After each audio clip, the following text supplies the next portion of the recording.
पहला virtual addition है। अब जानते हैं हम पिछले 1 साल से कोरोना के बीच जी रहे हैं और उसके कारण हर किसी को नया नया इनोवेशन करना पड़ रहा है।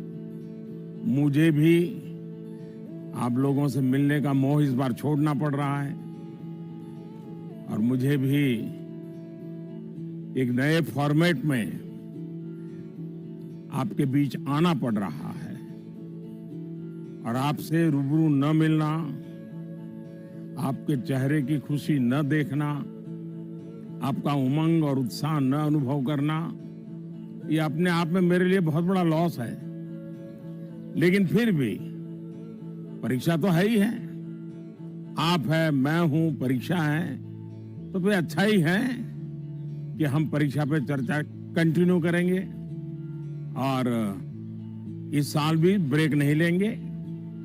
अभी हम अपनी बातचीत का सिलसिला शुरू करने जा रहे हैं। एक बात मैं शुरू में जरूर देशवासियों को भी बताना चाहता हूं और गार्डियंस को बताना चाहता हूं, टीचर्स को बताना चाहता हूं। ये परीक्षा पे चर्चा है, लेकिन सिर्फ परीक्षा की ही चर्चा नहीं है। बहुत कुछ बातें हो सकती हैं। एक हल्का फुल्का माहौल बनाना है, एक नया आत्मविश्वास पैदा करना है और जैसे अपने घर में बैठ के बातें करते हैं, अपनों के बीच बात करते हैं, यार दोस्तों के साथ बात करते हैं, आइए हम भी ऐसे ही बात करेंगे।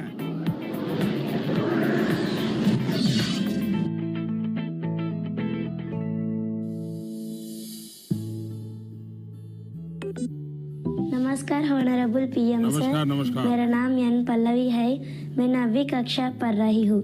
सर, हम अक्सर ऐसा महसूस करते हैं कि पूरा साल पढ़ाई ठीक चल रही होती है, लेकिन जैसे ही परीक्षा निकट आती है बहुत ही तनावपूर्ण स्थिति हो जाती है। कृपया इसके लिए कोई उपाय बताइए सर। बहुत धन्यवाद सर। धन्यवाद पल्लवी। मुझे बताया गया है कि इसी तरह का और भी एक सवाल है। सादर अभिनंदन आदरणीय प्रधानमंत्री जी। मेरा नाम अर्पण पांडे है। मैं global Indian international school Kuala Lumpur Malaysia में 12वीं कक्षा का छात्र हूँ। मैं आपसे अपनी भावी भविष्य की सफलता हेतु एक प्रश्न के उत्तर की आकांक्षा करता हूँ और आशा करता हूँ कि आप इसमें मेरा मार्गदर्शन करेंगे। मेरा प्रश्न है, परीक्षा की तैयारी के दौरान हमारे मन में आने वाले भय और तनाव से हम कैसे उभरे? कि क्या होगा अगर अच्छे अंक और अच्छा कॉलेज मिलेगा या नहीं? धन्यवाद। पल्लवी, अर्पण, देखिए, आप जब ये फियर की, डर की बात करते हैं तो मुझे भी डर लग जाता है। अरे ऐसी कौन सी बात है जिसके लिए डरना चाहिए? क्या पहली बार एग्जाम देने जा रहे हो क्या पहले कभी एग्जाम दी नहीं? क्या आपको मालूम नहीं था कि मार्च महीने, अप्रैल महीने में एग्जाम आती है? सब पता है, पहले से पता है, साल भर पहले से पता है। अचानक तो नहीं आया है। और जो अचानक नहीं आया है, कोई आसमान नहीं टूट पड़ा है। इसका मतलब विभाग आपको डर एग्जाम का नहीं है, आपको डर किसी और का है। वो क्या है?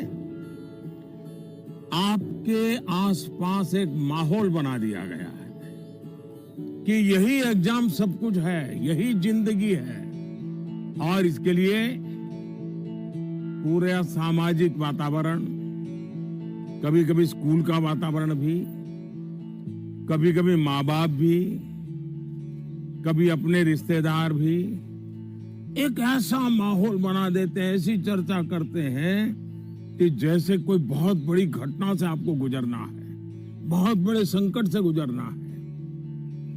मैं उन सब से कहना चाहूंगा, खास करके मैं पेरेंट्स से कहना चाहता हूं, आपने क्या करके रख दिया है?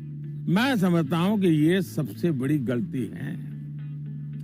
हम आवश्यकता से अधिक ओवर कॉन्शियस हो जाते हैं, हम थोड़े ज्यादा ही सोचने लग जाते हैं और इसलिए मैं समझता हूं कि जिंदगी में ये कोई आखिरी मुकाम नहीं है। ये जिंदगी बहुत लंबी है, बहुत पड़ाव आते हैं। एक छोटा सा पड़ाव है। हमें दबाव नहीं बनाना चाहिए। चाहे टीचर हो, स्टूडेंट हो, परिवारजन हो, यार दोस्त हो, अगर बाहर का दबाव कम हो गया, खत्म हो गया, तो एग्जाम का दबाव कभी महसूस नहीं होगा। कॉन्फिडेंस फलेगा, फूलेगा, प्रेशर रिलीज हो जाएगा, डिक्रीज हो जाएगा। और बच्चों को घर में सहज, तनाव मुक्त जीना चाहिए। छोटी मोटी हल्की फुल्की बातें जो रोज करते थे वैसी करनी चाहिए। देखिए दोस्तों, पहले क्या होता था? पहले माँ बाप बच्चों के साथ ज्यादा इन्वॉल्व रहते थे और सहज भी रहते थे और कई विषयों पर इन्वॉल्व रहते थे। आज जो भी इन्वॉल्व रहते हैं वो ज्यादातर कैरियर, एग्जाम, पढ़ाई, किताब, सिलेबस, मैं उसको सिर्फ इन्वॉल्वमेंट नहीं मानता हूं। और इससे इन्हें अपने बच्चों के असली सामर्थ्य का पता नहीं होता है। अगर माँ बाप ज्यादा इन्वॉल्व है तो बच्चों की रुचि, प्रकृति, प्रवृत्ति इस सब को अच्छी तरह समझते हैं और जो कमियां हैं उन कमियों को समझ करके उसको भरने की कोशिश करते हैं। और उसके कारण बालक का कॉन्फिडेंस लेवल बढ़ता है। उसकी स्ट्रेंथ माँ बाप को पता है, उसकी वीकनेसेस माँ बाप को पता है और उसके कारण माँ बाप समझते हैं कि ऐसे समय वीकनेसेस को बाजू में करो, स्ट्रेंथ को जितना बल दे सकते हो दो। लेकिन आज कुछ माँ बाप इतने व्यस्त हैं कि उन्हें बच्चों के साथ रियल सेंस में इन्वॉल्व होने का समय ही नहीं मिलता। इसका परिणाम क्या होता है? आज बच्चे के सामर्थ्य का पता लगाने के लिए पेरेंट्स को एग्जाम के रिजल्ट का शीट देखना पड़ता है और इसलिए बच्चों का आकलन भी बच्चों के रिजल्ट तक ही सीमित हो गया है। मार्क्स के परे भी बच्चे में कई ऐसी चीजें होती हैं जिन्हें पेरेंट्स मार्क ही नहीं कर पाते हैं। साथियों, हमारे यहाँ एग्जाम के लिए एक शब्द है कसौटी। मतलब खुद को कसना है। ऐसा नहीं है एग्जाम आखिरी मौका है, बल्कि एग्जाम तो एक प्रकार से एक लंबी जिंदगी जीने के लिए अपने आप को कसने का उत्तम अवसर है, एक अपॉर्चुनिटी है। समस्या तब होती है जब हम एग्जाम को ही जैसे जीवन के सपनों का अंत मान लेते हैं, जीवन मरण का प्रश्न बना देते हैं।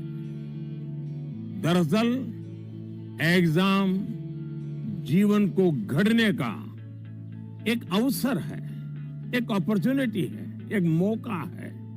उसे उसी रूप में लेना चाहिए। एक्चुअली हमें अपने आप को कसौटी पर कसने के मौके खोजते ही रहना चाहिए ताकि हम और बेहतर कर सकें। हमें भागना नहीं चाहिए।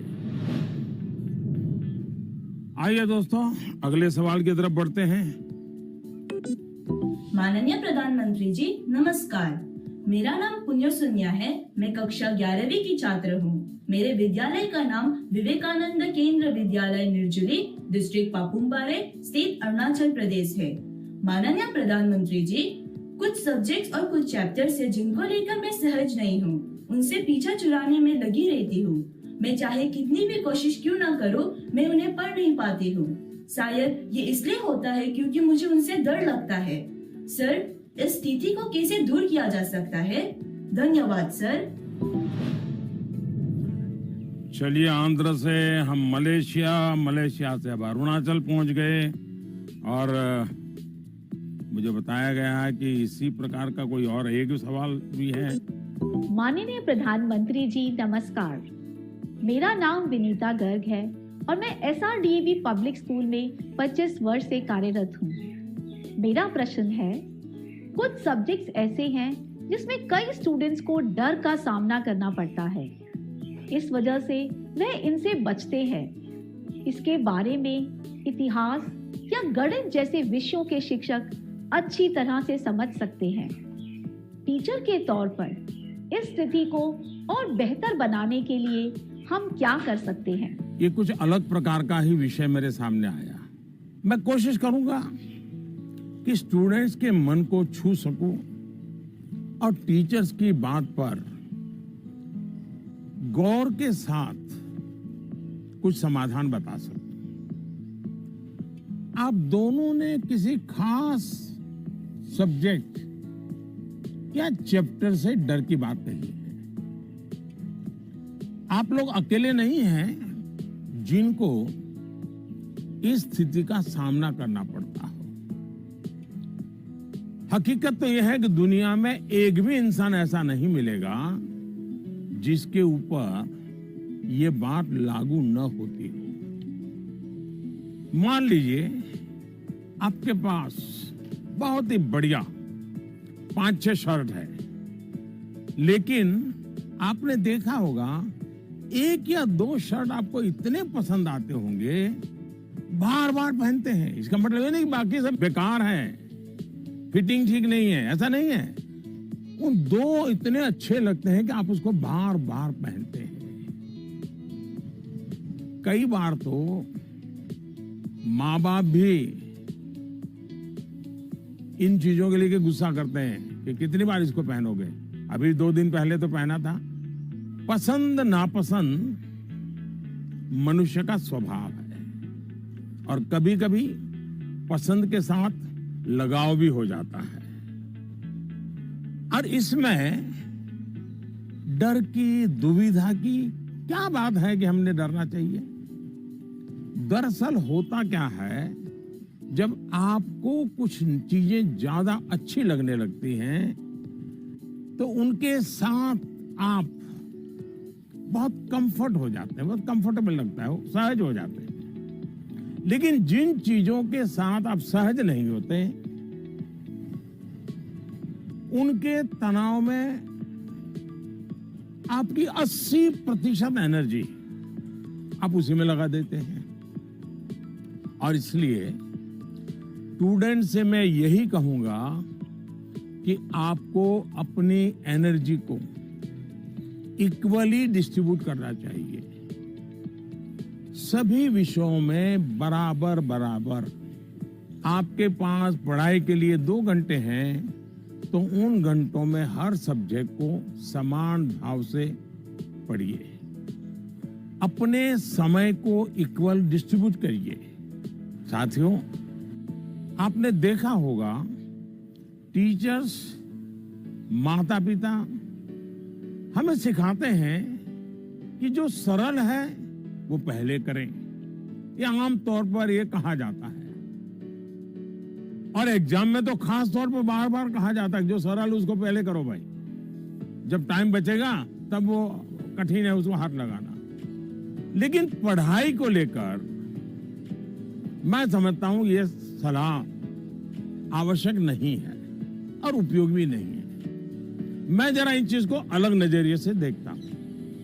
मैं कहता हूं जबकि पढ़ाई की बात हो तो कठिन जो है उसको पहले लीजिए। आपका माइंड फ्रेश है, आप खुद फ्रेश हैं, उसको अटेंड करने का प्रयास कीजिए। जब कठिन को अटेंड करेंगे तो सरल तो और भी आसान हो जाएगा। मैं अपना अनुभव बताता हूं।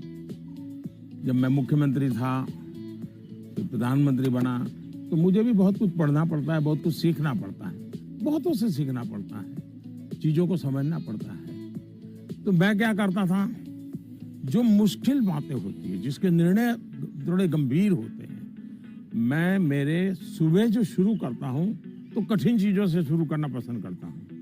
मुश्किल से मुश्किल चीजें मेरे अफसर मेरे सामने लेकर के आते हैं, क्योंकि उनको मालूम है कि वो मेरा एक अलग मूड होता है। मैं चीजों को बिल्कुल तेजी से समझ लेता हूँ, निर्णय करने की दिशा में आगे बढ़ता हूँ। मैंने अपना एक नियम बनाया है, कोशिश की है। और जो सरल चीजें हैं दिन भर की थकान के बाद रात देर हो जाती है तो चलो भाई, अब उनको मैं ज्यादा दिमाग खपाने की जरूरत नहीं, क्योंकि गलती होने का कारण नहीं है, तो उन चीजों को मैं फिर देर रात तक खींच लेता हूं। लेकिन सुबह जब उठता हूं तो फिर कठिन से ही मुकाबला करने के लिए निकल पड़ता हूं। दोस्तों, एक और बात हमें अपने आप से सीखनी चाहिए। आप देखिए, जो लोग जीवन में बहुत सफल हैं वो हर विषय में पारंगत नहीं होते, लेकिन किसी एक विषय पर, किसी एक सब्जेक्ट पर उनकी पकड़ जबरदस्त होती है। अब जैसे लता दीदी हैं, लता मंगेशकर जी की पूरे दुनिया में नाम है, हिंदुस्तान के हर जुबान पे नाम है, लेकिन अगर कोई जाकर के उनको कहेगा आज हमारे क्लास में आइए और ज्योग्राफी पढ़ाइए, हो सकता है वो न भी पढ़ा भी पाए, मैं नहीं जानता हूं कि वो पढ़ा पाए न पढ़ा पाए, लेकिन लता जी की महारत ज्योग्राफी में शायद न भी हो, लेकिन संगीत की दुनिया में उन्होंने जो किया हुआ है, एक विषय पर जिस प्रकार से अपना जीवन खपा दिया है, आज वो हर एक के लिए प्रेरणा का कारण बन गई है। और इसलिए आपको भले कुछ सब्जेक्ट मुश्किल लगते हो, ये कोई आपके जीवन में कोई कमी नहीं है। आप बस ये ध्यान रखिए कि इस मुश्किल लगने वाले सब्जेक्ट की पढ़ाई से खुद को दूर मत कीजिए, उसे भागिए मत। वहीं टीचर्स के लिए मेरी सलाह ये है, वो विद्यार्थियों से उनको टाइम मैनेजमेंट के संबंध में, उसके तौर तरीके संबंध में, सिलेबस के बाहर जाकर के भी कभी उनसे बातें करें, उनसे चर्चा करें, उनको गाइड करें। विद्यार्थियों को टोकने के बजाय उन्हें गाइड करें। टोकना, रोकना, उसका प्रभाव मन पे और ज्यादा नेगेटिव फैलता है। प्रोत्साहित करने से वो कॉन्सेंट्रेटेड ताकत के रूप में कन्वर्ट हो जाता है। कुछ बातें क्लास में सार्वजनिक तौर पर जरूर कहें ताकि सबका प्रबोधन होगा, लेकिन बहुत सी बातें ऐसी होती हैं जब किसी एक बच्चे को बुला करके चलते चलते थोड़ा सर पे हाथ रख करके बहुत ही प्यार से कहें, दे बेटे, देखो भैया तुम इतने बढ़िया करते हो, जरा देखो इसको जरा थोड़ा ये कर लीजिए, देखिए तुम्हारे में बहुत बड़ी ताकत है, आप देखिए ये बहुत काम आएगा, बहुत काम आएगा। एक काम करिएगा, आपके जीवन में ऐसी कौन सी बातें थी जो कभी आपको बहुत कठिन लगती थी और आज आप उसको बड़ी सहजता से कर पा रहे हैं? ऐसे कुछ कामों की लिस्ट बनाइएगा। जैसे साइकिल चलाना कभी आपको कठिन लगा होगा, लेकिन अब वही काम आप बहुत सरलता से करते लेते होंगे। कभी तैरने की बात आई होगी, बहुत डर लगा होगा, उतरने से भी डर लगा होगा, लेकिन आप अच्छे तरह आज तैरना सीख गए होंगे। मतलब जो कठिन था उसको आपने कन्वर्ट कर दिया। आपके जीवन में ऐसी सैकड़ों चीजें होगी, अगर आप ये याद करके जरा किसी कागज पर लिख लेंगे तो कभी आपको किसी को भी, मुझसे भी कठिन वाला सवाल पूछना ही नहीं पड़ेगा, क्योंकि कभी कोई चीज आपको कठिन लगेगी ही नहीं। मुझ पे भरोसा कीजिए दोस्तों, एक बार करके देखिए। Honorable Prime Minister Ji, Vanakkam. Vanakkam. I am Neelanand, studying 12th standard in Vivekananda Kendra Vidyalaya Metric Higher Secondary School, Kanyakumari. Dear sir, during this pandemic situation, after the online classes, we all get more free time than usual. I would like to know how can we make the best use of our free time. My thanks to our Honorable Prime Minister for giving this opportunity. Vanakkam. Mummy papa को पता चलेगा ना कि आप परीक्षा के समय में खाली समय की बात कर रहे हैं, तो फिर देखिए क्या क्या होता है। खैर, मुझे ये सवाल बहुत अच्छा लगा कि आप एग्जाम के समय भी खाली समय पर ध्यान दे रहे हैं। खाली समय पे चर्चा कर रहे हैं। देखिए दोस्तों, खाली समय, इसको खाली मत समझिए। ये खजाना है, खजाना। खाली समय एक सौभाग्य है, खाली समय एक अवसर है। आपकी दिनचर्या में खाली समय के पल होने ही चाहिए, वरना तो जिंदगी एक रोबोट जैसी हो जाती है। दरअसल खाली समय दो तरह के हो सकते हैं। एक जो आपको सुबह से ही पता है कि आज आप 3 से 4 बजे तक फ्री हैं, या आने वाले रविवार को आप आधा दिन फ्री हैं, या आप 4 तारीख को छुट्टी है, आप दोपहर तक आपके पास कोई काम नहीं, आपको पता है। लेकिन दूसरा वो जिसका पता आपको लास्ट मोमेंट में चलता है। अगर आपको पहले से ही पता है कि मेरे पास खाली समय है, तो आप अपने पेरेंट्स या अपने बहन भाई से कह सकते हैं कि मैं आपकी हेल्प करूंगा। आपको क्या काम करना है, आप क्या कर रहे हैं, मैं क्या हेल्प कर सकता हूं। दूसरा, आप सोचें कि ऐसी कौन सी चीजें हैं जो आपको खुशी देती हैं। थोड़ा भारी भरकम शब्द है, स्वांतः सुखाय, जिसमें से आपको सुख मिलता है, आपको आनंद मिलता है, आपके मन को बहलाती हैं। आप ऐसा भी कुछ कर सकते हैं। अब आपने मुझे पूछा है तो मैं भी सोचता हूं कि मैं क्या करना पसंद करता हूं। मैंने अपनी दिनचर्या में ऑब्जर्व किया है कि अगर मुझे थोड़ा सा भी खाली समय मिल जाए और अगर झूला है तो मेरा मन करता है कुछ पल में झूले पर जरूर बैठूं। बहुत थकान है और 5 मिनट का भी समय मिल गया, या फिर मैं कोई काम भी कर रहा हूं, तो अपने खाली समय में झूले पर बैठकर, पता नहीं क्या कारण है, लेकिन मेरा मन प्रफुल्लित हो जाता है। जब आप खाली समय अर्न करते हैं तो आपको उसकी सबसे ज्यादा वैल्यू पता चलती है। इसलिए आपकी लाइफ ऐसी होनी चाहिए कि जब आप खाली समय अर्न करें तो आपको असीम आनंद दें।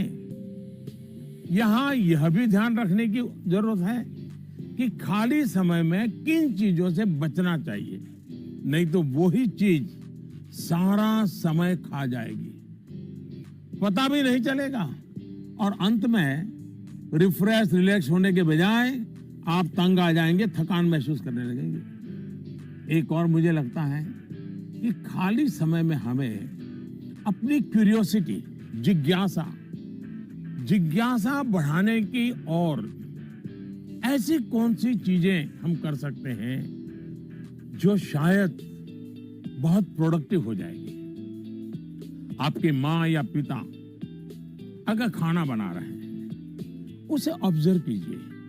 नई नई चीजों में अंदर जाने का, कुछ नया जानने का, इसका इम्पैक्ट सीधा सीधा दिखाई नहीं देता है, पर जीवन में इसका बहुत बड़ा गहरा प्रभाव होता है।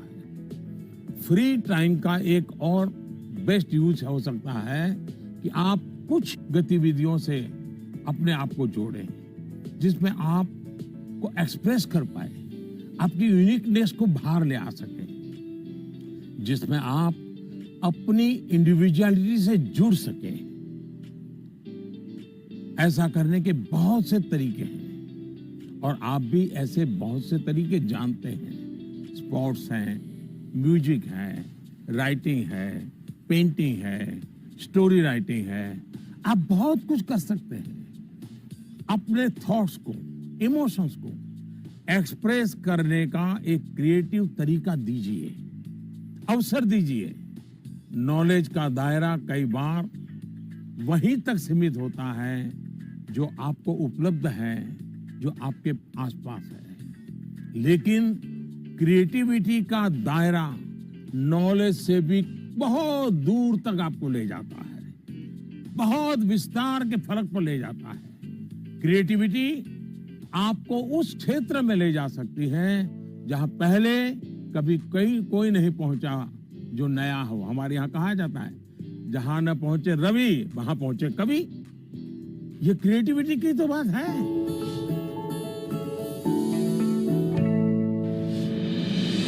With the world's largest COVID vaccination drive, India is leading the way. As the vaccine reaches every corner of the nation, do not forget the mantra, Dawai bhi, Kadai bhi. Let's continue our fight against COVID-19.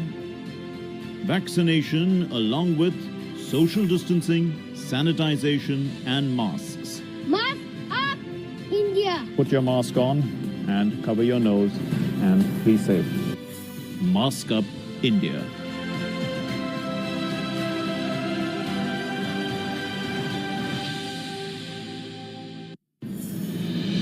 दवाई भी कड़ाई भी का मंत्र लिए vaccination की चल रही है लहर, गांव-गांव, शहर-शहर। लेकिन जब इतना किया है सब्र, तो थोड़े और समय रखें कोरोना पर कड़ी नजर। ना छोड़ें 2 गज दूरी, सैनिटाइजेशन और मास्क की सावधान डगर। रहें इस खतरे से सचेत हर प्रहर। कोरोना को हराना है तो मास्क जरूर लगाना है। Mask up, India! दवाई भी कड़ाई भी, और इसीलिए जब भी अपने घर से बाहर निकले अपने मुंह और नाक को ढक के रखें। Mask up, India.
नमस्ते ऑनरेबल पीएम सर, मैं आशा केकतपुरे बेंगलोर से। मेरा सवाल आपसे ये है कि बच्चों को गुड वैल्यूज सिखाने का सबसे अच्छा तरीका क्या है? धन्यवाद। मुझे एक सवाल जो आया है वो नमो ऐप पर आया है। उसका विजुअल मेरे पास नहीं है, लेकिन मुझे वो सवाल अच्छा लगा, इसलिए मुझे लगता है कि मैं जरूर आपसे शेयर करूं। पटना से सवाल है, प्रवीण कुमार ने पूछा है, सर आज माँ बाप के लिए बच्चे बड़े करना थोड़ा मुश्किल हो गया है। कारण है आज का जमाना और आज के बच्चे।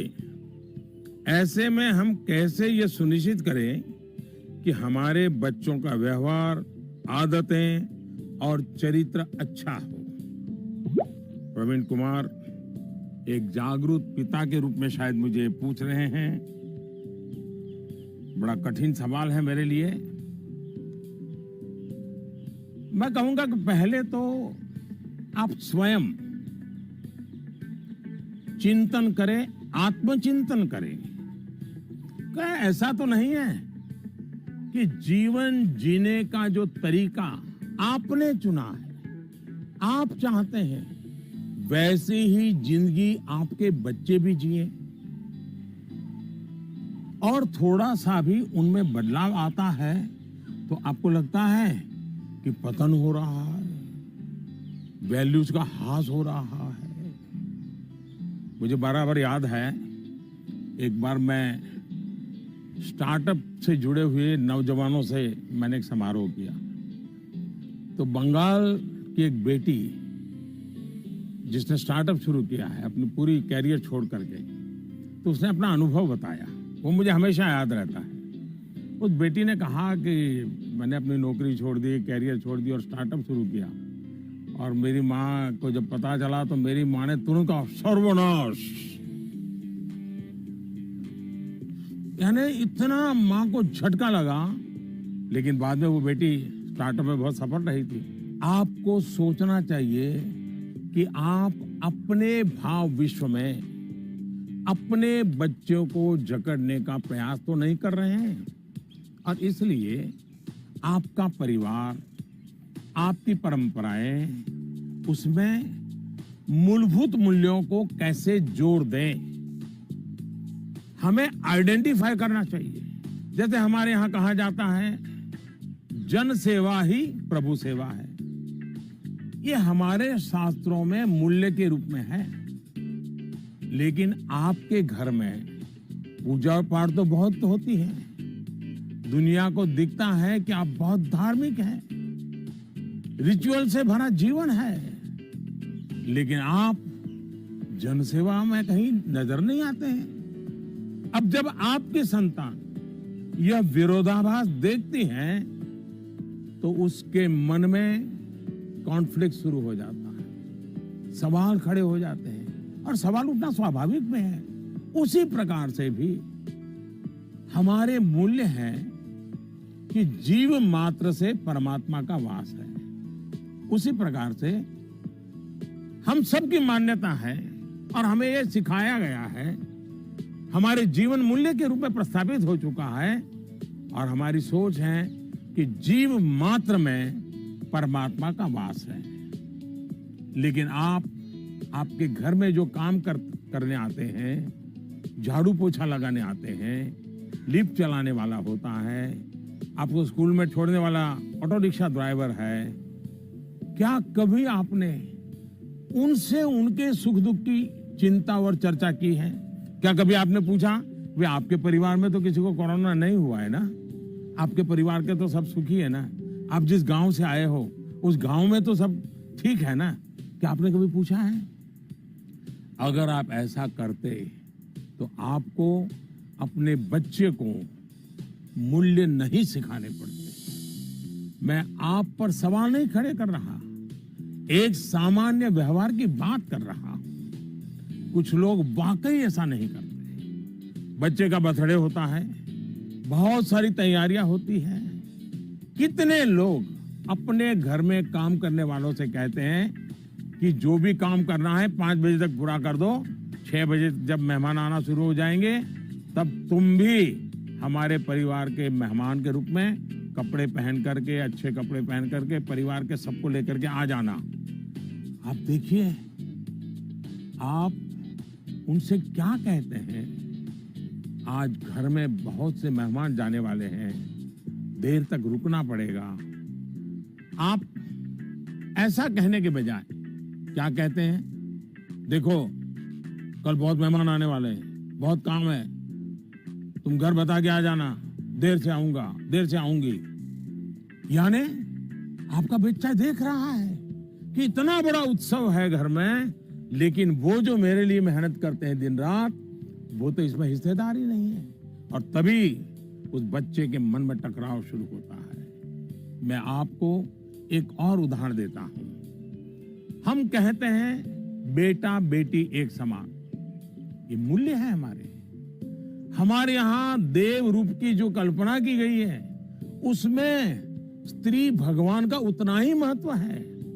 लेकिन हमारे घर के वातावरण में बेटे और बेटी के बीच जाने अनजाने में जो ट्रीटमेंट किया जाता है, उसमें असमानता होती है। उसके बाद जब वही बेटा समाज जीवन में जाता है तो उसके द्वारा नारी समानता में कुछ न कुछ कमी की संभावना बन ही जाती है। ये सही है कि परिवार के संस्कार अच्छे होते हैं तो बुराइयां हावी नहीं होती हैं, लेकिन 19-20 का ही फर्क होता है। बेटे के व्यवहार में कुछ न कुछ कमी रह जाती है। इसलिए हमने जो अपना भाव विश्व बनाया हुआ है, वो जब व्यवहार की कसौटी पर खरा नहीं उतरता है, तब बच्चों के मन में अंतर्द्वंद शुरू हो जाता है। इसलिए मूल्यों को कभी भी थोपने का प्रयास न करें, मूल्यों को जीकर प्रेरित करने का प्रयास करें। आखिरकार बच्चे बड़े स्मार्ट होते हैं। जो आप कहेंगे उसे वो करेंगे या नहीं करेंगे, ये कहना मुश्किल है, लेकिन इस बात की पूरी संभावना होती है कि जो आप कर रहे हैं वो उसे बहुत बारीकी से देखता है और दोहराने के लिए लालायित हो जाता है। और जब आप इन मूल्यों के साथ हमारे इतिहास, हमारे पुराण, हमारे पुरखों की छोटी छोटी बातों को सहजता से जोड़ेंगे तो बच्चे भी प्रेरित होंगे। आचार व्यवहार में उतरना आसान हो जाएगा।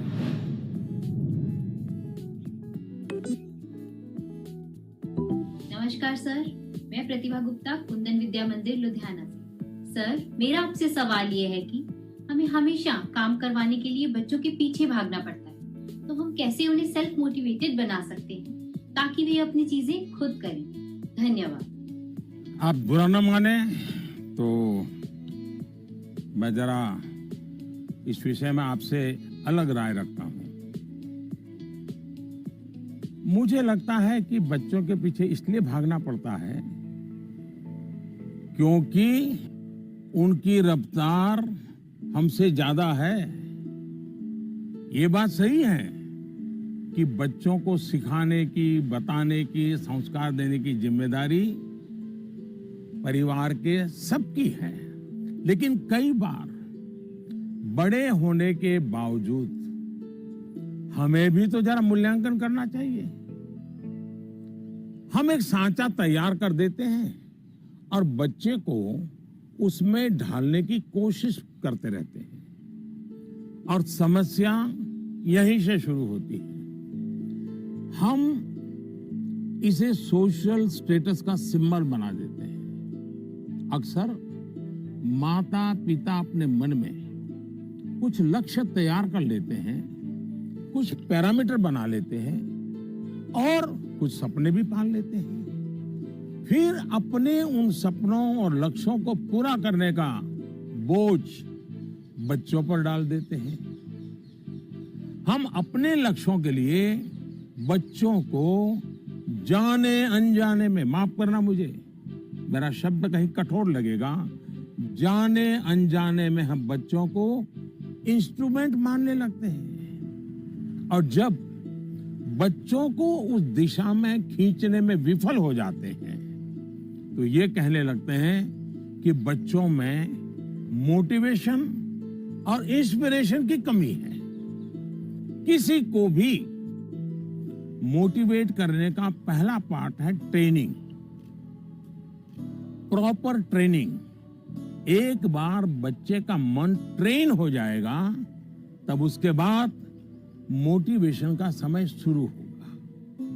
ट्रेनिंग के कई माध्यम, कई तरीके हो सकते हैं। अच्छी किताब, अच्छी मूवीज, अच्छी कहानियां, अच्छी कविताएं, अच्छे मुहावरे या अच्छा अनुभव, ये सब एक प्रकार से ट्रेनिंग के ही टूल्स हैं। जैसे कि आप चाहते हैं आपका बच्चा सुबह उठ करके पढ़े,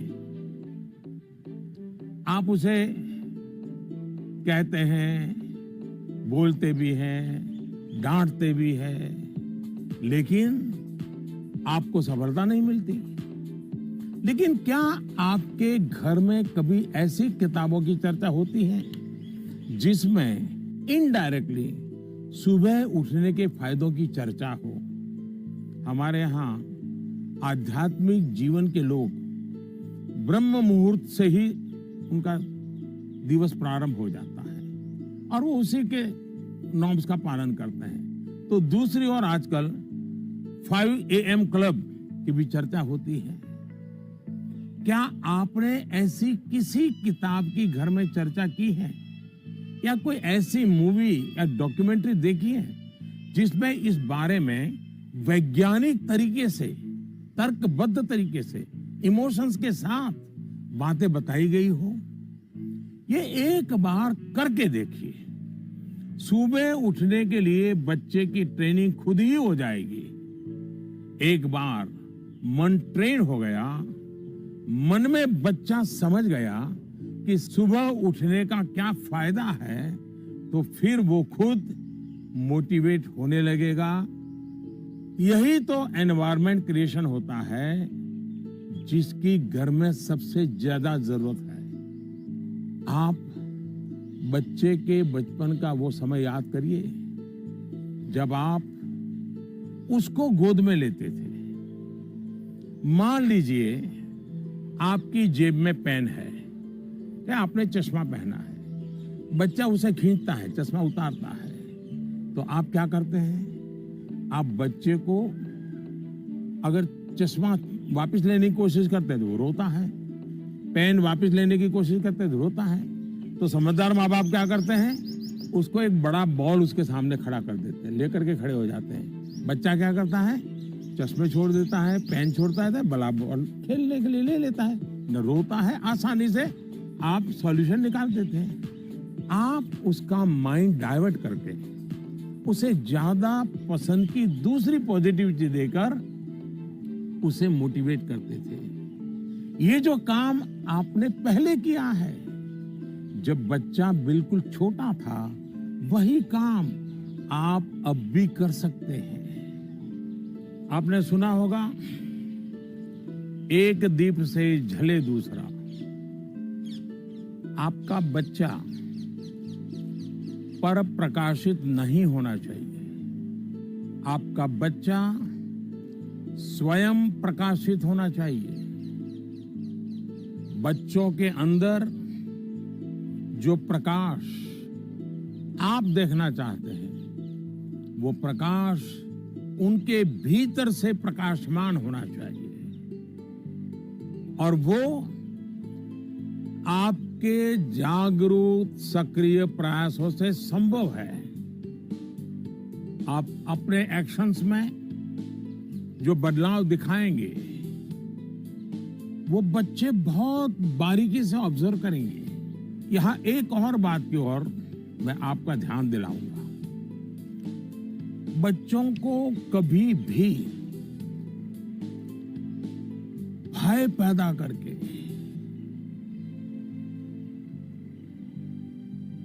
ये होगा तो ये होगा, ऐसा होगा तो ऐसा होगा, कृपा करके ऐसी कोशिश मत कीजिए।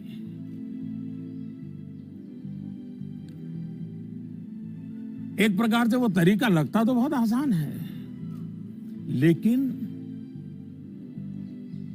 इससे एक तरह से नेगेटिव मोटिवेशन की संभावनाएं बढ़ जाती है। जैसे ही आपने जो हवा खड़ा किया है वो खत्म हो जाता है, बच्चे का मोटिवेशन भी खत्म हो जाता है। और इसलिए पॉजिटिव मोटिवेशन साथ साथ बार बार पॉजिटिव रीइंफोर्समेंट पर बल देते रहना चाहिए। मोटिवेशन का जो मंत्र बच्चों के लिए है, एक प्रकार से वो हम सबके लिए भी है, मनुष्य मात्र के लिए है। Namaste, Prime Minister, sir. My name is Tanay and I am a student of Salmia Indian Model School, Kuwait. Sir, I have a question to ask you that how to prepare ourselves for the battle of life. Thank you, sir. NaMo app पर मसूरी उत्तराखंड श्रीमान अशरफ खान ने लिखा है, sir हम सब जब अपने बड़े कजिन्स या दोस्तों से बात करते हैं तो वो कहते हैं कि अभी स्कूल में तो तुमने जीवन देखा ही कहाँ है। जीवन की कसौटी तो स्कूल से बाहर निकल करके होगी। मेरा सवाल यह है कि आज हम अपने आप को कल की चुनौतियों के लिए कैसे तैयार करें। तनय, आप तो कुवैत से मुझसे बात कर रहे हो, लेकिन तनय कभी किसी ने इस बात को मार्क किया है कि तुम्हारे जो आवाज है वो गॉड गिफ्टेड है? क्या कभी तुम्हारे माँ बाप ने, कभी आपके दोस्तों ने, कभी आपके टीचर्स ने कभी कहा है कि आपका ध्यान गया है? आज आपका सवाल सुनने के बाद, खैर रिकॉर्डेड है, लेकिन मैं पक्का मानता हूं कि आपको एक बहुत ही विशिष्ट प्रकार की आवाज परमात्मा ने दी है। कभी उस पर ध्यान दीजिए, ये आपकी बहुत बड़ी विरासत बन सकती है। खैर, मैं तनय की बातों की ओर चला गया, लेकिन जो सवाल आपने पूछे हैं, पहली बात तो ये कि जो लोग आपको ये कहते हैं उनके कहने का तरीका भले ऐसा होता है कि वो आपको सलाह दे रहे हैं, लेकिन मन के भीतर की सच्चाई को देखें तो वो अपने आप को हीरो बनाने की कोशिश कर रहा होता है, या फिर वो अपनी असफलताओं को इसलिए बड़ा बनाकर दिखाता है ताकि उसे एक एस्केप रूट मिल सके, और इसलिए वो दिखाता है कि उसके सामने बहुत बड़ी बड़ी चुनौतियां हैं। इस विषय में मेरा सीधा सीधा मंत्र है, एक कान से सुनिए और दूसरे कान से निकाल दीजिए। हाँ, ये सवाल बहुत स्वाभाविक है कि 10वीं या 12वीं के बाद क्या? ये हर बच्चे के मन में होता है, और न मैं इससे इनकार कर सकता हूं और न कोई और उससे इनकार कर सकता है।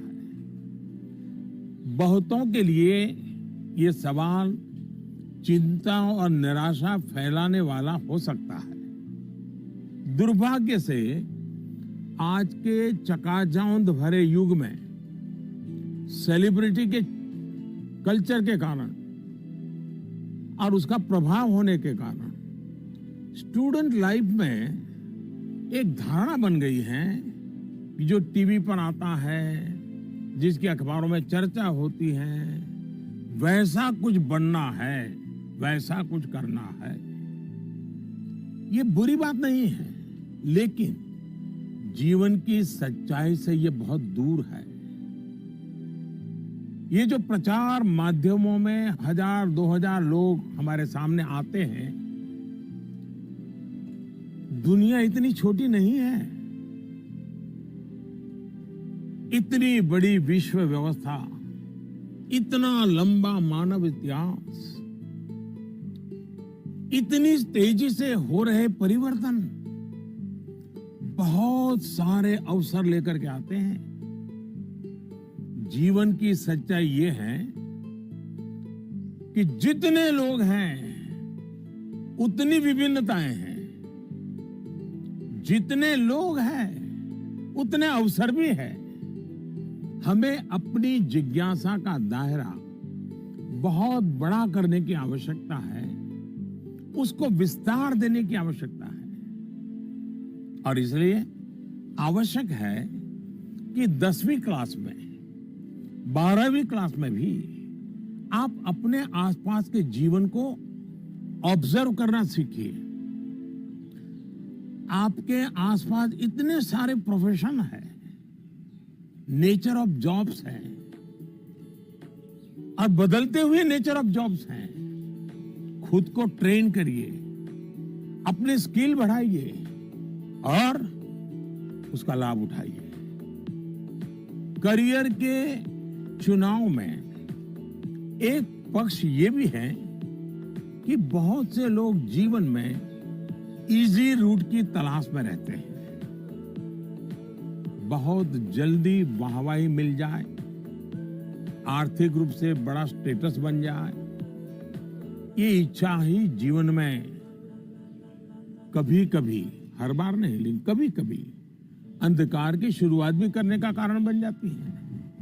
फिर ये अवस्था ऐसी होती है जिसमें सपने पालना और देखना जरा अच्छा लगता है। सपनों में खोए रहना अच्छा लगता है। सपने देखना अच्छी बात है, लेकिन सपने को लेकर के बैठे रहना और सपनों के लिए सोते रहना ये तो सही नहीं है। सपनों से आगे बढ़कर अपने सपनों को पाने का संकल्प ये बहुत महत्वपूर्ण है। आपको सोचना चाहिए कि आपका वो कौन सा एक सपना है जिसे आप अपने जीवन का संकल्प बनाना चाहेंगे। जैसे ही आप ये संकल्प ले लेंगे, आपको आगे का रास्ता भी उतना ही साफ दिखाई देने लगेगा। माननीय प्रधानमंत्री जी प्रणाम। माफ करिएगा, मेरा सवाल परीक्षा पे आधारित नहीं है, पर कृपया करके आप इस पे हंसिएगा नहीं। आजकल के बच्चे प्रॉपर खाना नहीं खाना चाहते, सारा टाइम चिप्स, चॉकलेट और जंक पे उनका ध्यान रहता है। आप कृपया करके हमें ये बताइए कि हमें इसके बारे में क्या करना चाहिए। इसी प्रकार के कुछ और सवाल भी मेरे साथ हैं, और ये नरेंद्र मोदी ऐप पर छत्तीसगढ़ रायपुर से सुनीता पॉल जी ने लिखा है, सर हमारे बच्चों को हम जो टिफिन में देते हैं वे उस चीज को खाते नहीं और हमेशा फास्ट फूड खाने की जिद करते हैं। कृपया इस मुद्दे पर हमारा मार्गदर्शन करें। मैं समझ नहीं पा रहा हूं कि मैं ये सारे सवाल सुनकर के मुस्कुराऊं या जोरों से हंस पड़ूं। अगर इस मुद्दे पर हम मनोवैज्ञानिक तरीके से आगे बढ़े तो शायद इसका समाधान आसान हो जाएगा। हमारी जो ट्रेडिशनल खाने की चीजें हैं, मनोवैज्ञानिक रूप से उनके प्रति हम सहज रूप से गौरव का भाव पैदा करें। उसकी जो विशेषता है उसकी बात करें। खाना पकाने की हमारी जो प्रक्रिया है, किचन की जो एक्टिविटी है, वो घर के बाकी सदस्यों को पता होनी चाहिए कि कितनी मेहनत करने के बाद खाना पकता है। बच्चों के सामने भी ये सारी बातें चर्चा में लानी चाहिए। कैसे खाना पकता है, कितनी देर लगती है, कितने इंग्रेडिएंट्स होते हैं, उन्हें महसूस होगा कि आखिर कितनी मेहनत का काम होता है, और तब जाकर के मेरी थाली भरती है। दूसरा, आज के जमाने में खाने पीने की बहुत सारी वेबसाइट है। हेल्दी फूड की भी कोई कमी नहीं है। क्या हम इनसे भी जानकारियां जुटाकर ऐसी चीजों को लेकर कोई गेम डेवलप कर सकते हैं जो हम हफ्ते में एक बार खेल सकें? जैसे गाजर है, कैरेट, उसके इंपॉर्टेंस पर हम बोलें, उसके क्या फायदे होते हैं, क्या लाभ होते हैं, क्या न्यूट्रिएंट्स होते हैं, ऐसा करके देखें। दूसरा, हम सबके घर में जो फैमिली डॉक्टर हैं, वो डॉक्टर एक प्रकार से मित्र होते हैं। जब कभी उनका घर आना हो तो उनकी बातें पूरा परिवार सुने कि किस प्रकार के खाने का क्या महत्व है,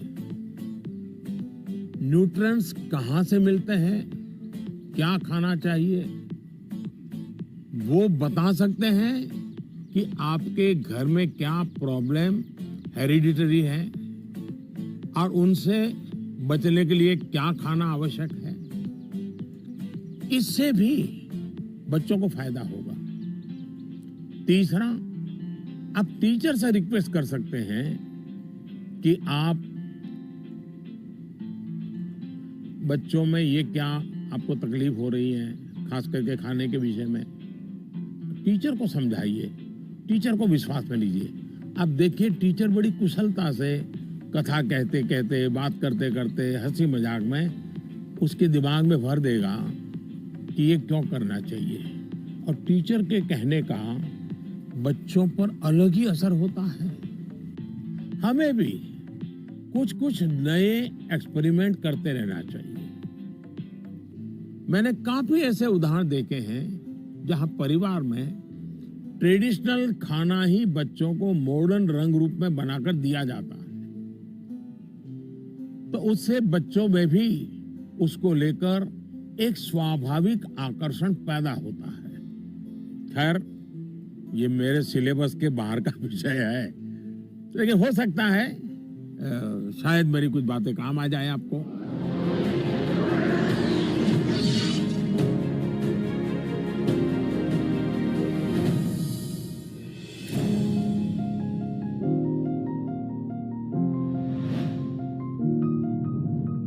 दिव्यांका नमस्कार। दिव्यांका क्या पढ़ती हो? जी सर, मैं कॉमर्स की छात्रा हूँ। और पुष्कर की ही रहने वाली हो? जी सर। तो पुष्कर की कोई पवित्र चीज का मुझे वर्णन करोगी? क्या है पुष्कर की विशेषता? पुष्कर में एकमात्र ब्रह्मा मंदिर है। हाँ। और जो पुष्कर राज है वह 68 तीर्थों का गुरु है। अच्छा, ब्रह्मा का क्या रोल रहा है? जी, उन्होंने पृथ्वी को क्रिएट किया है। अच्छा बताइए दिव्यांका, क्या सवाल था आपके मन में? सर, मेरे कुछ मित्र ऐसे हैं जिनकी मेमोरी एवरेज है। वे किसी भी विषय को कितना भी पढ़ ले, वे परीक्षा में उसे याद नहीं रख पाते हैं। सर, वे ऐसा क्या करें कि वे उस विषय को याद रख सके? अच्छा, तो आपको मेमोरी की जड़ी बूटी चाहिए। जी सर। देखिए दिव्यांका, आप सबसे पहले अपनी डिक्शनरी से इस शब्द को डिलीट कर दीजिए। आप सोचिए ही नहीं कि आपके पास याद करने की शक्ति नहीं है। अगर आप खुद से जुड़ी कुछ घटनाओं को देखें तो आपको पता चलेगा कि वास्तव में आपको बहुत सारी चीजें याद रहती हैं। जैसे आपकी मदर टंग, क्या मदर टंग आपने किसी को बहुत ग्रामर के साथ पढ़ाया था क्या, सिखाया था क्या? नहीं सर। आपको याद होगा? नहीं, नहीं। क्या स्कूल में आपने सीखी या किताब में कहीं भी नहीं? हाँ, ये सब सुन करके सीख ली। तो यही वो चीजें हैं, जरा सोचिए कि आपको जो पसंद है, क्या इन चीजों को याद रखने के लिए आपने कभी कोशिश की थी? वो बातें जिनसे आप पूरी तरह जुड़ गए हैं, मग्न हो गए हैं, वो बातें जो आपका हिस्सा बन गई हैं, आपके विचार प्रवाह का हिस्सा बन गई हैं, उन्हें आप कभी नहीं भूलते हैं। दूसरे शब्दों में कहूं तो ये मेमोराइज नहीं है, एक्चुअली ये इंटरनलाइज है। और इंटरनलाइज करना यही इसका एक अच्छा रास्ता है। और इसलिए आपको याद करने पर जोर देने के बजाय आपको उसे जीने की कोशिश करनी चाहिए। सहजता, सरलता, समग्रता के साथ। आपके पास भी वही सारी शक्तियां हैं जो किसी बहुत टैलेंटेड व्यक्ति के पास होती है। सोचिए, अपने भाई या बहन के साथ अगर आपका झगड़ा हुआ हो तो वो आपको एकदम याद रहता है, आप उसे भूलते नहीं है। यहाँ तक कि आपको यह भी याद रहता होगा कि उस समय आपने, आपके भाई बहन ने कौन से कपड़े पहने थे, आप खड़े खड़े लड़ रहे थे कि दौड़ते हुए लड़ रहे थे, सब याद होगा, एक एक वाक्य याद होगा। जी सर। यानी इसका एक मतलब यह है कि आप उसमें फुली इन्वॉल्व थे, आप उस क्षण को पूरी तरह जी रहे थे। साफ है कि चीजें याद रहे, प्रॉपरली रिकॉल कर सके, उसके लिए आप जिस क्षण में हैं उस क्षण में ही रहना और उसमें पूरी तरह से इन्वॉल्व रहना बहुत जरूरी है। यानी हम पढ़ाई कर रहे हैं, किताब हाथ में है और मन है खेल के मैदान में, सहेलियों के साथ, दोस्तों के साथ, फिर तो मामला गड़बड़ हो जाता है। आगे जाकर आप में से कोई विद्यार्थी अगर साइकोलॉजी पढ़ेगा तो उसमें मेमोरी बाय एसोसिएशन का कंसेप्ट विस्तार से समझाया जाएगा। आप याद कीजिए कि स्कूलों में सुबह असेंबली में राष्ट्रगान होता है। अब जन गण मन हर कोई गाता है, लेकिन क्या कभी आपने जनगण मन गाते समय आपने उस राष्ट्रगान के साथ देश में ट्रैवल किया क्या? आप उसके साथ जो शब्द आते हैं उन शब्दों के साथ अपने आप को विजुअलाइज कर पाए कि नहीं कर पाए?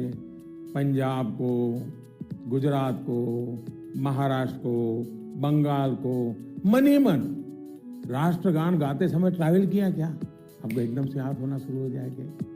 मन ही विजुअलाइज करेंगे तो आपको अच्छे से याद रह जाएगा। इसका तो एक फायदा और होगा, आप इस देश के साथ भी एकाकार होते चले जाएंगे। यानी इन्वॉल्व, इंटरनलाइज, एसोसिएट और visualise.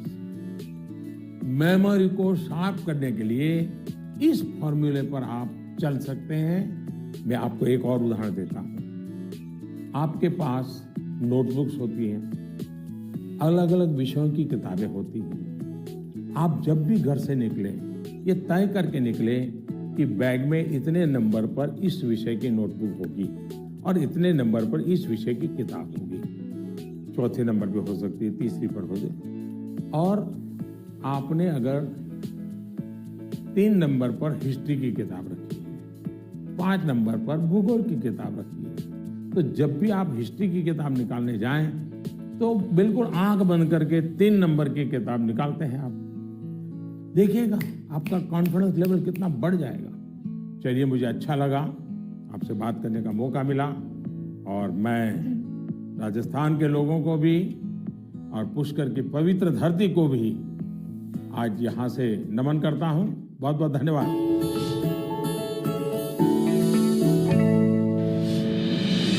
With the world's largest COVID vaccination drive, India is leading the way. As the vaccine reaches every corner of the nation, do not forget the mantra, Dawai bhi, Kadai bhi. Let's continue our fight against COVID-19.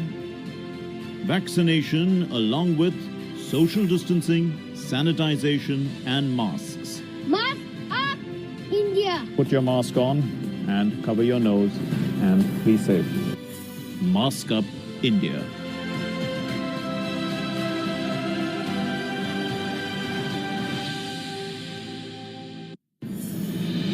दवाई भी कड़ाई भी का मंत्र लिए vaccination की चल रही है लहर, गांव-गांव, शहर-शहर।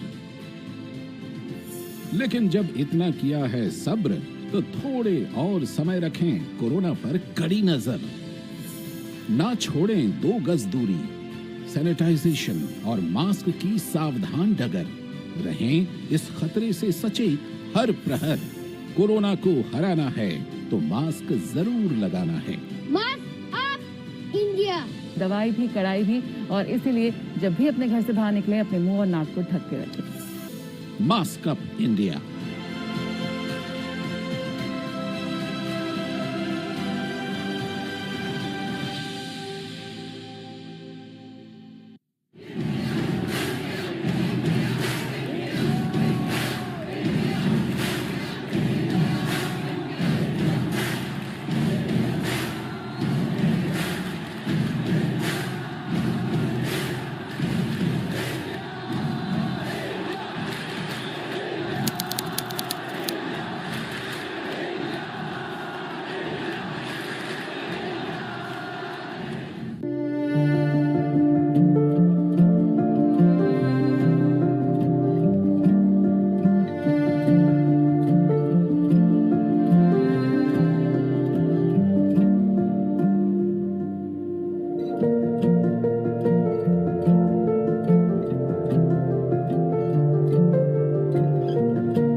नमस्ते जी।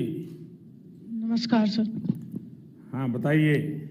मेरा प्रश्न यह है कि जब हम किसी प्रश्न का उत्तर याद करते हैं तो वह हमें अच्छी तरह से याद हो जाता है, लेकिन जब हम स्कूल में लिखना शुरू करते हैं तो क्वेश्चन पेपर को देखकर ही हम अचानक से सब कुछ भूल जाते हैं। सर कृपया करके यह बताइए कि ऐसा क्यों होता है। Thank you sir. आपका शुभ नाम क्या? सुहान सहगल। अच्छा सहगल जी, आप पढ़ते कहाँ हैं? एल्गोन इंटरनेशनल स्कूल। अच्छा, ये सवाल पहले किसी को पूछा है? नहीं सर। नहीं पूछा? मम्मी पापा को पूछा? नहीं सर। टीचर को पूछा? नहीं सर। लो बड़े कमाल के हो यार। मैं ही मिला क्या तुम्हें? लेकिन आपका सवाल मैं समझता हूँ ज्यादातर विद्यार्थियों के मन में रहता है। जब मैं भी तुम्हारी तरह पढ़ता था ना, तो ये बात तो मन में रहती थी कि यार पता नहीं क्यों याद नहीं आ रहा है। देखिए, परीक्षा हॉल में जाते समय आपको अपने मन को बिल्कुल शांत करके जाना चाहिए। मैं अभी टीवी स्क्रीन पर आपको देख रहा हूं, इतना शांत आपका चेहरा है, इतने विश्वास के साथ आप बैठे हैं, मुस्कुराते भी हैं। ये जो अवस्था है ना, एग्जामिनेशन में जाए ना तब भी ऐसा ही रहिए, आपको कभी नहीं भूलेंगे। आपका मन अशांत रहेगा, चिंता में रहेगा, आप घबराए हुए रहेंगे, तो इस बात की संभावना बहुत ज़्यादा होगी कि जैसे ही आप क्वेश्चन पेपर देखेंगे कुछ देर के लिए सब कुछ भूल जाएंगे। इसका सबसे अच्छा उपाय यही है कि आपको अपनी सारी टेंशन परीक्षा हॉल के बाहर छोड़कर जाना चाहिए और आपको ये भी सोचना चाहिए कि जितनी तैयारी आपको करनी थी आपने कर ली है। अब आपका फोकस प्रश्नों के अच्छे से उत्तर देने में होना चाहिए। आप इस बात से भी नहीं घबराइए कि कुछ नया आ गया तो क्या होगा, कुछ ऐसा आ गया जो आपने पढ़ा ही नहीं है तो क्या होगा। और मैं सभी को कहूंगा, परीक्षा के तनाव को कम करने के लिए बिना टेंशन लिए परीक्षा देने के लिए बहुत सारी एक्टिविटीज, बहुत सारे उपाय आपको एग्जाम वॉरियर बुक में दिए गए हैं। और अभी भी एग्जाम वॉरियर बुक को एक मैंने नया एडिशन, मुझे कोरोना में थोड़ा समय मिल गया तो मैंने इसको थोड़ा इम्प्रूवमेंट भी किया है, कुछ एडिशन भी किया है। इस बार इसमें बच्चों के लिए ही मंत्र नहीं है, बल्कि मैंने पेरेंट्स के लिए भी काफ़ी कुछ लिखा है। कई सारी एक्टिविटीज नमो ऐप पर भी दी हुई है। आप इसमें पार्टिसिपेंट करके अपने मित्रों के साथ शेयर भी कर सकते हैं। और मुझे विश्वास है, थोड़ा सा प्रयास कीजिए, मन में से निकल जाएगा और आपको पक्का फायदा होगा। और आपके साथियों, और मैं आपसे चाहूंगा कि आपको जब भी फायदा हो तो मुझे लिख करके दीजिए। एग्जाम वॉरियर पढ़ करके मुझे चिट्ठी लिखिए। लिखोगे ना? जी सर। वाह, शाबाश। Thank you sir. नमस्ते जी। मेरा नाम भारवी पोपट है। मैं गुजरात अहमदाबाद के ग्लोबल मिशन इंटरनेशनल स्कूल संस्कार धाम के कक्षा 11वीं कॉमर्स की छात्रा हूँ। श्रीमान, इस कोरोना काल में उद्योग, व्यापार, सरकार को भी तकलीफ आई होगी, लेकिन क्या आपने सोचा है कि विद्यार्थियों को क्या तकलीफ आई? सर, इस संकट को मैं अपने जीवन में किस रूप में याद रखूं? ऐसा लगता है कि हम छात्रों का एक साल निरर्थक हो गया हो। मेरी जगह आप होते तो क्या करते? आपका मार्गदर्शन हमें दिशा देगा। धन्यवाद। धारवी आपका छोटा भाई है? बड़ा भाई, छोटा भाई कोई है घर में? छोटी बहन है। हैं? छोटी बहन है सर। छोटी बहन है। अच्छा जी सर। छोटी बहन को ऐसे ही डांटती हो जैसे अभी कह रही थी? नहीं सर। है? ऐसे आंखें खोल करके बोल रही थी। अच्छा, साबरमती आश्रम पहले आई थी कि आज पहली बार आई? सर, फर्स्ट टाइम आई हूँ आज। फर्स्ट टाइम आई हो? कितने साल से अहमदाबाद में रह रही हो? 6 years सर। अच्छा, तो 6 साल से रह रही हो और आपको कभी मन नहीं कर गया कि भारत की आजादी का इतना महत्वपूर्ण स्थान, वहां कभी जाना चाहिए? आज तो सुबह से आ गए होंगे आप लोग। जी सर, बिल्कुल। तो आपने देखा क्या? आज सब चीजें देखी क्या? हाँ सर, देखी। मन को शांति का अनुभव हुआ?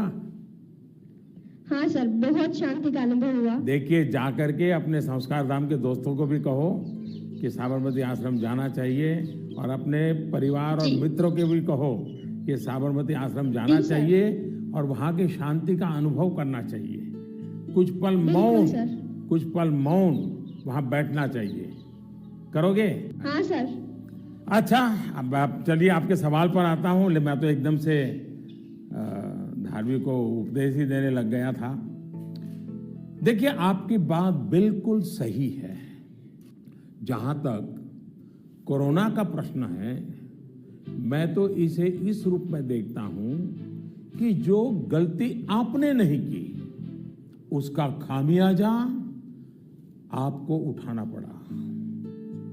ये आपके लिए जीवन की एक सीख है कि कई बार जीवन में बहुत कुछ अचानक घटता है, अकल्पनीय घटता है, और इन घटनाओं पर आपका कोई नियंत्रण नहीं होता है। कोरोना में भी हम कह सकते हैं कि बच्चों का, युवाओं का जो नुकसान हुआ है वो बहुत बड़ा है।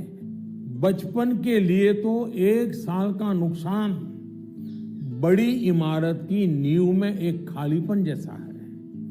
इस कमी को भरना आसान नहीं है।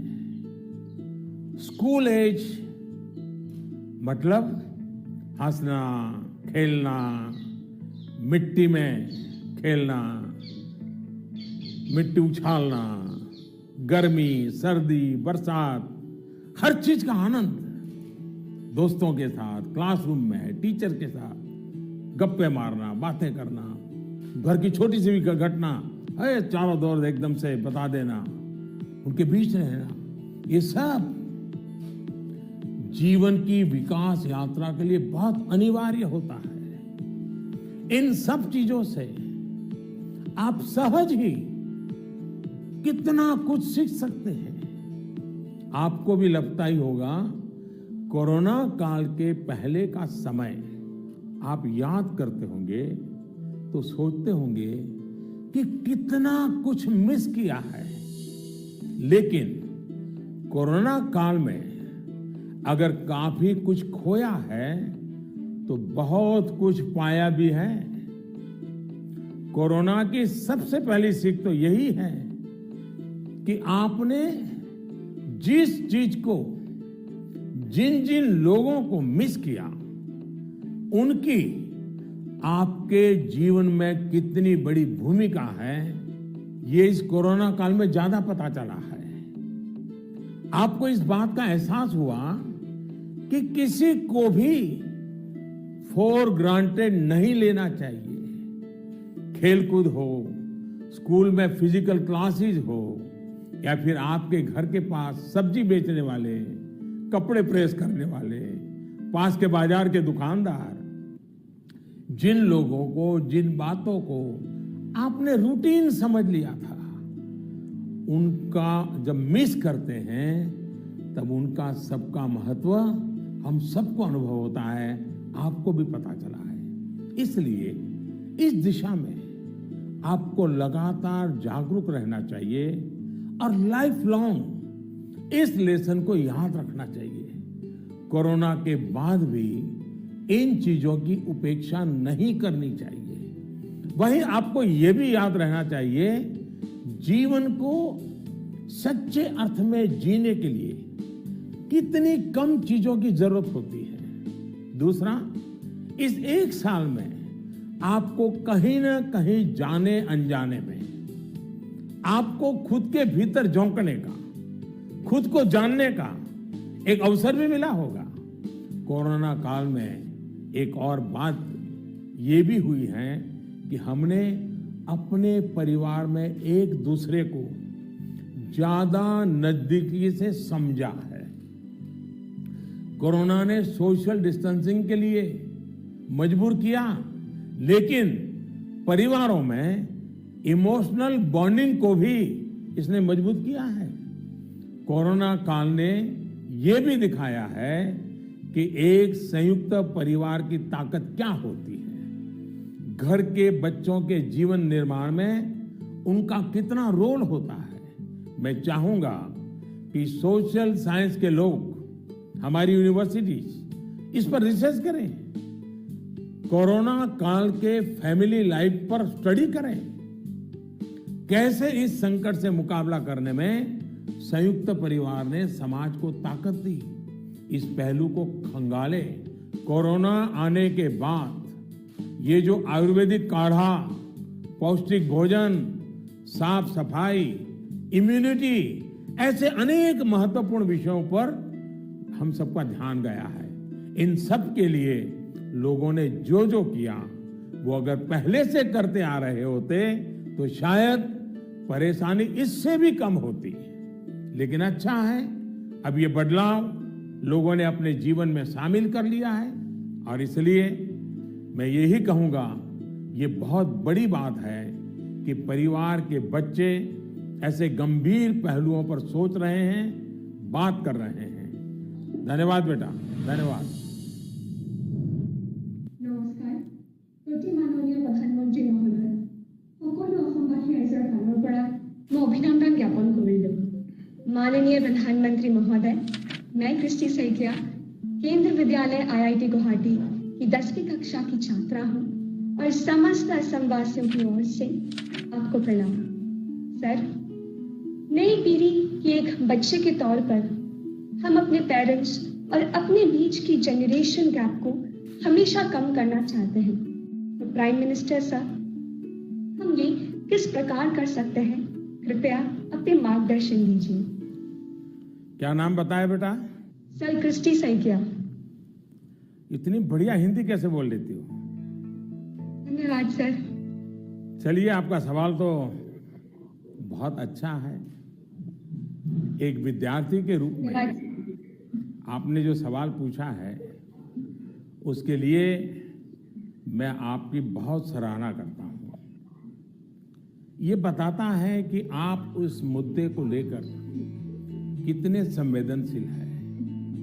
आप न केवल इस विषय को समझ रहे हैं, बल्कि दो पीढ़ियों के बीच जनरेशन गैप कम हो, इसका भी प्रयास कर रहे हैं। लेकिन मुझे पेरेंट्स से इस विषय पर बात करनी है। एक बात जो पेरेंट्स को डिसाइड करनी है, क्या वो बुढ़ापे की ओर जाना चाहते हैं या फिर अपनी उम्र कम करना चाहते हैं। और आप भी बेटा अपने मम्मी पापा को जरूर ये सवाल पूछना। अगर पेरेंट्स बुढ़ापे की तरफ जाना चाहते हैं तो बेशक अपने बच्चों के साथ डिस्टेंस बना लें, गैप बढ़ाते रहें। अगर आपको नव जीवन की ओर आगे बढ़ना है, अपनी उम्र घटानी है, युवा बने रहना है, तो आप अपने बच्चों के साथ गैप कम कीजिए, क्लोजनेस बढ़ाइए। ये आपके फायदे वाला है। आप याद करिए, जब आपका बच्चा 1 साल की उम्र का था तो आप उसके साथ कैसे बातें करते थे? तब आप उसे हंसाने के लिए कैसी कैसी आवाजें निकालते थे? आप अपने चेहरे के भांति भांति के एक्सप्रेशन बनाकर कैसे उससे बात करते थे? ऐसा करते हुए क्या कभी आपने सोचा कि कोई देखेगा तो क्या कहेगा? कभी आपने सोचा कि लोग आपको ऐसा करते हुए देखेंगे तो ये कहेंगे ये कैसे चेहरे बना रहा है, कैसी आवाज निकाल रहा है? क्या कभी उस समय आपने ये सोचा कि आपके बच्चे के मन में क्या चल रहा होगा? आपको उस समय आनंद आया, इसलिए आपने ये किया। आपने किसी की परवाह नहीं की, यानी आप सब कुछ छोड़कर खुद एक बच्चे बन गए। बच्चे से खेलने के लिए आप खुद खिलौना बन गए और बच्चे के खिलौनों से भी उतना ही चाव से खेले। आप याद करिए, कभी आप घोड़ा बने होंगे, कभी बच्चे को पीठ पर बिठाकर चले होंगे, कभी कंधे पर बिठाकर घर भर घूमे होंगे, कभी 4 पैर करके चले होंगे। बच्चा रोया होगा तो उसे चुप कराने के लिए आप भी झूठ-मूठ कर रोए होंगे। तब आपको कोई फर्क नहीं पड़ता था कि देखने वाला क्या कहेगा, घर के बाकी लोग क्या कहेंगे, समाज क्या कहेगा, दोस्त क्या कहेगा, कुछ नहीं सोचा। क्या कभी सोचा था? आप उसका आनंद लेते हैं और ऐसा बच्चे के 5-6 साल की उम्र तक चलता रहता है। जैसे ही बच्चा थोड़ा बड़ा होता है तो एक लेवल पर मेंटेलिटी ऐसी हो जाती है कि माँ बाप बच्चे को डोमिनेट करना चाहते हैं, बच्चे को हर चीज सिखाना चाहते हैं। अचानक जो दोस्त थे वो दोस्त न रहकर बच्चे के इंस्ट्रक्टर बन जाते हैं और कभी कभी इंस्पेक्टर भी बन जाते हैं। साथियों, बच्चा जब बाहर की दुनिया में पैर रखता है तो बहुत सी बातें ऑब्जर्व करता है। घर में जो देखा था उससे कुछ ज्यादा, कुछ अलग, कुछ नया वो देखने लगता है। उस समय आपकी ये जागरूक जिम्मेदारी है कि उस नए वातावरण में आपका बच्चा और अधिक फले फूले। और इसका उत्तम तरीका है कि आप उसके मन से जुड़े, उसके मन से ही करें और उसकी हर बात को इमोशनली अटैच होकर के सुने। ऐसे नहीं फोन कर रहे हैं और वो बोल रहा है, ऐसा नहीं होना चाहिए। बिल्कुल उसके साथ जुड़िए। आपको जो पसंद नहीं, अगर वो काम आपका बच्चा करके आया है तो उसको डांटिए मत, टोकिए मत, बस सुनते रहिए।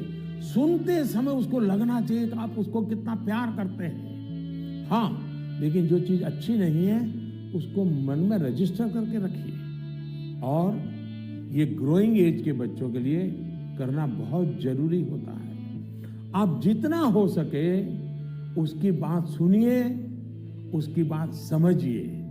आप इंस्ट्रक्टर बनकर उसे सुबह से शाम तक क्या करना है ये मत समझाइए।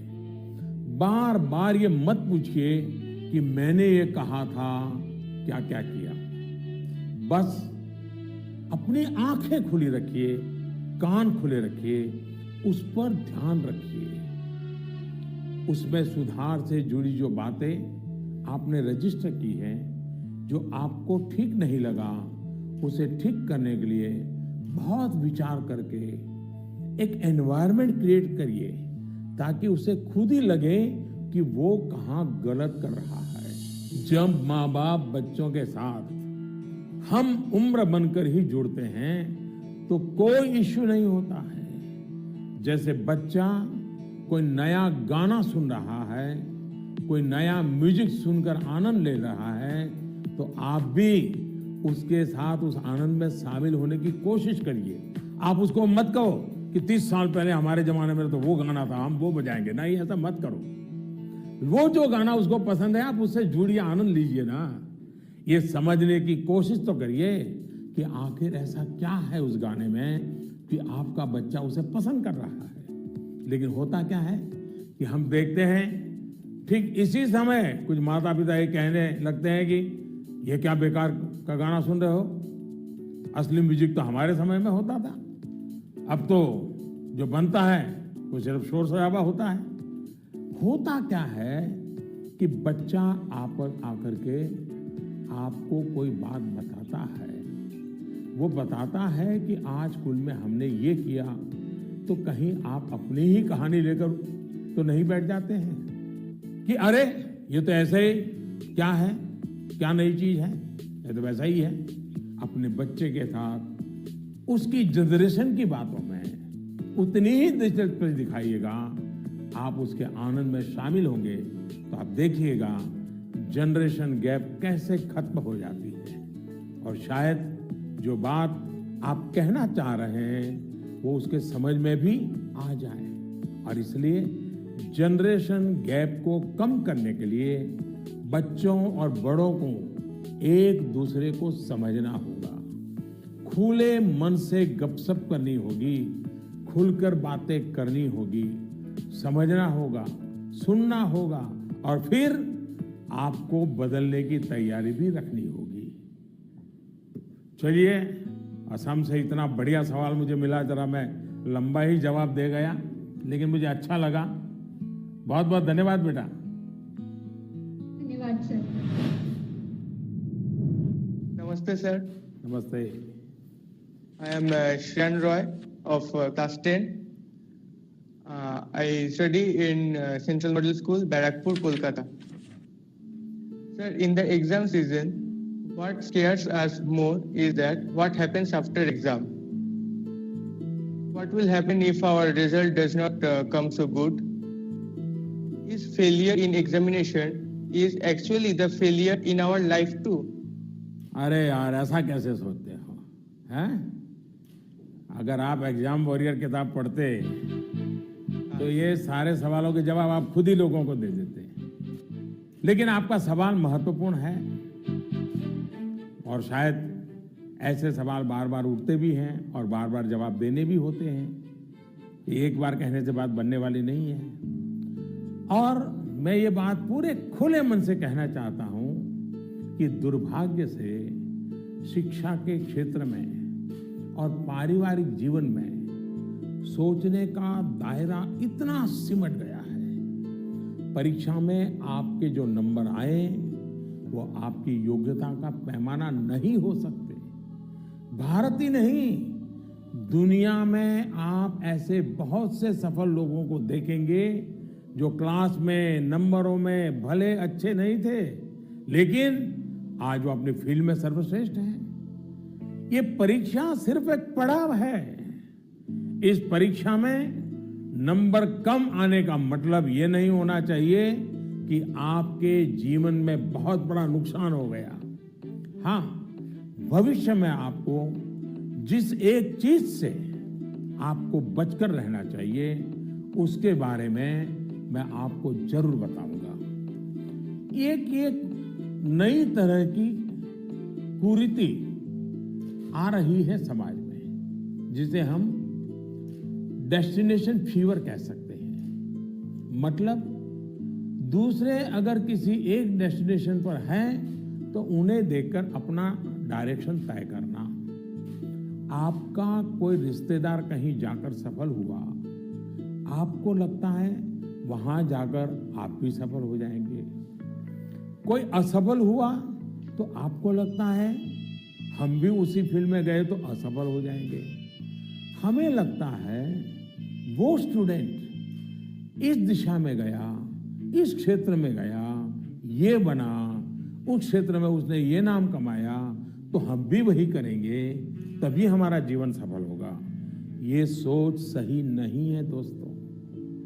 इसी सोच का परिणाम है कि बहुत से स्टूडेंट्स इतने तनाव में जी रहे हैं। आप जो पढ़ते हैं वो आपके जीवन की सफलता और विफलता का पैमाना सिर्फ यही एकमात्र नहीं हो सकता। आप जो जीवन में करेंगे वो आपकी सफलता और असफलता को तय करेंगे। आप लोगों के प्रेशर, सोसाइटी के प्रेशर, माता पिता के प्रेशर, इन सब से बाहर निकलिए। हमें पोटेंशियल को जानने के लिए मैदान में कूदना ही पड़ता है। मुझे लगता है कि आपको अपना जवाब मिल गया होगा। साथियों, मुझे बहुत अच्छा लगा आप सबसे वर्चुअली मिलने का मुझे मौका मिला। मैं आप सबका बहुत बहुत धन्यवाद करता हूं। वाकई मुझे बहुत आनंद आया। आप सबसे बात करना मेरे लिए भी एक उमंग से कम नहीं होता है, आनंद से कम नहीं होता है। मुझे लगता है कि आप सभी को भी जरूर उसमें से कुछ न कुछ बातें काम आएगी। जरूरी नहीं है कि मैंने जो कहा है उसी पर चलना चाहिए। सोचिए, अपने तरीके से सोचिए। साथियों, आज मैं आपको एक बड़े एग्जाम के लिए तैयार करना चाहता हूं। ये बड़ा एग्जाम है जिसमें हमें 100% मार्क लेकर के पास होना ही है। ये है अपने भारत को आत्मनिर्भर बनाना। ये है वोकल फॉर लोकल को जीवन मंत्र बनाना। मेरा एक आग्रह है, जब आपकी बोर्ड परीक्षाएं समाप्त हो जाएं, तो परिवार के लोगों के साथ मिलकर एक लिस्ट बनाएं। सुबह से लेकर रात तक आप जिन चीजों का उपयोग कर रहे हैं, उनमें से कितनी चीजें विदेशी धरती पर बनी हैं और कितनी चीजों में भारत मां की मिट्टी की सुगंध है, कितनी चीजें किसी देशवासी की मेहनत से बनी हैं। इसके अलावा एग्जाम के बाद के लिए एक टास्क आपको देना चाहता हूं। आप सब जानते हैं कि हमारा देश आजादी के 75 साल के उपलक्ष्य में आजादी का अमृत महोत्सव मना रहा है। अमृत महोत्सव में हमारे स्वाधीनता सेनानियों के बारे में आप सब लोग जाने, आजादी की लड़ाई के बारे में जाने। इसके लिए देश ने एक अभियान शुरू किया है। आपको इस अभियान से जुड़ना है। आप अपने राज्य की आजादी की लड़ाई से जुड़ी 75 घटनाएं खोजकर निकालिए। ये किसी व्यक्ति के संघर्ष में जुड़ी हो सकती हैं, किसी क्रांति वीर से जुड़ी हो सकती हैं। इन घटनाओं को आप अपनी मातृभाषा में विस्तार से लिखिए। इसके अलावा हिंदी, इंग्लिश में लिख सके तो भी अच्छा होगा। आप इसको साल भर का प्रोजेक्ट बनाइए और डिजिटल तरीके से इसे कैसे करें, इसके लिए अपने टीचर से भी गाइडेंस लीजिए। आप अपने टीचर से बात करिए, अपने पेरेंट्स से, दादा दादी से बात करिए। आप क्या कर सकते हैं, इस पर चर्चा करिए। साथियों, गुरुदेव रविंद्रनाथ टैगोर ने लिखा है, मैंने स्वप्न देखा कि जीवन आनंद है। मैं जागा और पाया कि जीवन सेवा है। मैंने सेवा की और पाया कि सेवा में ही आनंद है।